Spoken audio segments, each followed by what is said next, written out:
इन्होंने मेरे गिरफ्तारी के 3 एमपीओ के तहत इन्होंने मेरे गिरफ्तारी के ऑर्डर इशू कर दिए और फिर मुझे इन्होंने गिरफ्तार करके नजरबंद कर दिया। मैंने कबूल कर लिया और मैंने अपने सेल में वापस चला गया।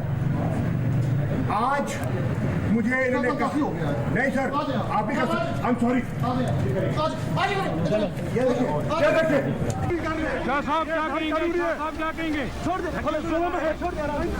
जमानत पर रिहाई और नजरबंदी खत्म होने के बावजूद शाह महमूद रिहा ना हो सके।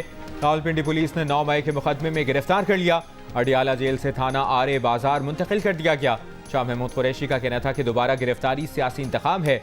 सुप्रीम कोर्ट के ऑर्डर का मजाक बनाया गया है। Chairman PTI barrister Gohar Khan का शाह महमूद कुरैशी की गिरफ्तारी पर सुप्रीम कोर्ट से नोटिस लेने का मुतालिबा। कहा है इलेक्शन फ्री एंड फेयर होने के लिए जरूरी है कि गिरफ्तारियां ना की जाएं। 3 एमपीओ बुनियादी हुकूक की खिलाफ वर्जी है। एमपीओ इसलिए जारी किया जाता है कि नया केस बनाने तक नजरबंद रखा जाए। शाह महमूद को रिमांड के लिए ड्यूटी मजिस्ट्रेट की अदालत में पेश किया जाएगा। सीपीओ रावलपिंडी की सिफारिश पर डिप्टी कमिश्नर ने शाह महमूद की नजरबंदी खत्म करने का नोटिफिकेशन जारी किया था। बानी तहरीक इंसाफ की नाअहली खत्म करने की दरखास्त पर फौरी समाअत की इस्तदा मुस्तरद। कायम मकाम चीफ जस्टिस सरदार तारिक ने पीटीआई वकील से कहा सुप्रीम कोर्ट में इस हफ्ते तोशाखाना नाअहली केस की समाअत मुमकिन नहीं। कम अज कम 3 रुकनी बेंच को ये केस सुनना चाहिए। सिर्फ 2 ही जजेस दस्तयाब हैं। 2 रुकनी बेंच आपको बुरी रिलीफ भी नहीं दे सकता क्योंकि हाई कोर्ट में डिविजनल बेंच का फैसला है। इससे पहले मामूल के मुकदमात मुकम्मल होने पर वकील शहबाज खोसा रोस्ट्रम पर आए और बानी तहरीक इंसाफ की नाअहली खत्म करने की दरखास्त 3 रुकनी बेंच के सामने मुकर्रर करने की इस्तदा की।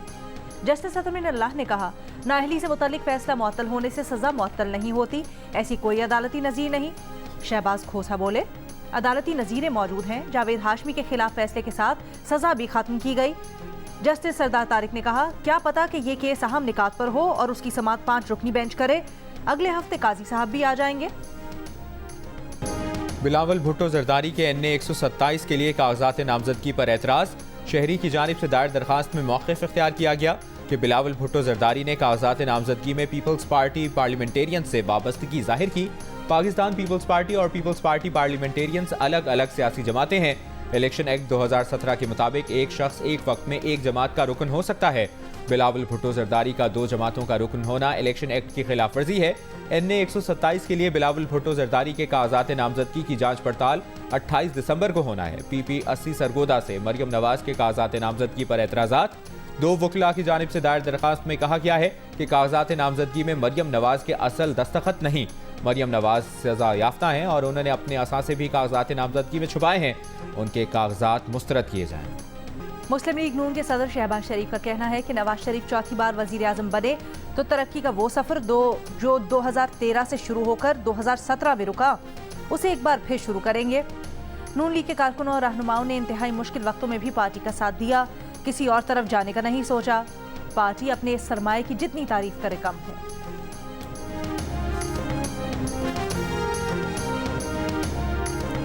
अडियाला जेल में बानी PTI के खिलाफ तौहीन इलेक्शन कमीशन केस की समाअत बगैर कार्रवाई 3 जनवरी तक मुलतवी।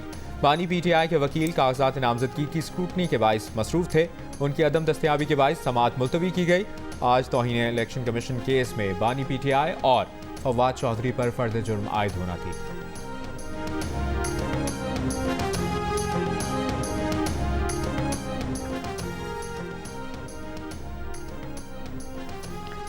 MQM NA 242 से दस्तबरदार नहीं होगी। मुस्लिम लीग नून इस सीट पर मुकाबला करना चाहती है तो कोई एतराज़ नहीं। MQM के रहनुमा मुस्तफ़ा कमाल ने NA 242 कराची से मुस्लिम लीग नून के सदर शहबाज शरीफ की हिमायत में दस्तबरदार होने का इम्कान मुस्तरद कर दिया। कहा हमने 3 बरसों में NA 242 पर बड़ा काम किया। मुस्लिम लीग नून के दोस्तों के साथ हमारे बहुत अच्छे ताल्लुकात हैं। हमने एक दूसरे पर जोर ज़बरदस्ती नहीं की। शेर अफजल मरवत या तैमूर सलीम झगड़ा। NA 32 पर PTI से इलेक्शन कौन लड़ेगा।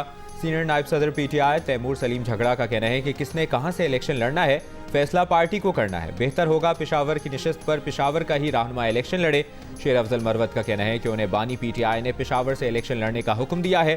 शेर अफजल मरवत हल्का NA 32 पर इलेक्शन लड़ने के लिए कागजात जमा करवा चुके हैं।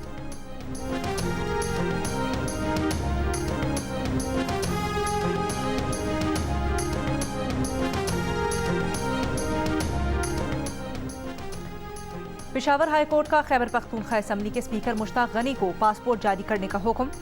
पासपोर्ट की तजदीद से मुतल्लिक दरखास्त में मुश्ताक गनी के वकील ने बताया कि मुश्ताक गनी को पासपोर्ट जारी नहीं किया जा रहा। मुश्ताक गनी लंदन में है, नाम ECL पर है।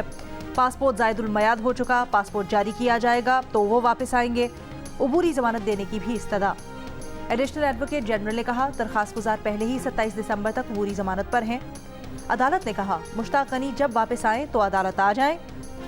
PK 45 से मुश्ताक गनी के कागजात नामजदगी मुस्तरद। इसी हल्के से उनकी बीवी फरजाना मुश्ताक के कागजात नामजदगी मंजूर कर लिए गए। इस्लामाबाद हाई कोर्ट का 34 बलोच तलबा की आज ही शनाख्त परेड का हुक्म। बलोच मार्च के शुरका की गिरफ्तारी के केस के दौरान जस्टिस मियां गुल हसन औरंगजेब का SSP ऑपरेशन से मुकालमा। कहा कुछ मुजाहिरीन को आप गोद में बिठा लेते हैं, कुछ के साथ ये हाल करते हैं। एहतजाज से निमटने की पॉलिसी यकसा होनी चाहिए। अगर SSP के हाथ बंधे हुए हैं तो सेक्रेटरी दाखिला को बुला लेते हैं। हमें कोई दुश्मन नहीं चाहिए, हम खुद ही अपने दुश्मन हैं। जस्टिस मियां गुल हसन ने कहा कि इस मुल्क में जमानत के अहकामात के बावजूद जमानत नहीं होती। अंग्रेज ने बलोच के बारे में कहा था कि बलोच को इज्जत दो और वो आपके लिए कुछ भी करेगा।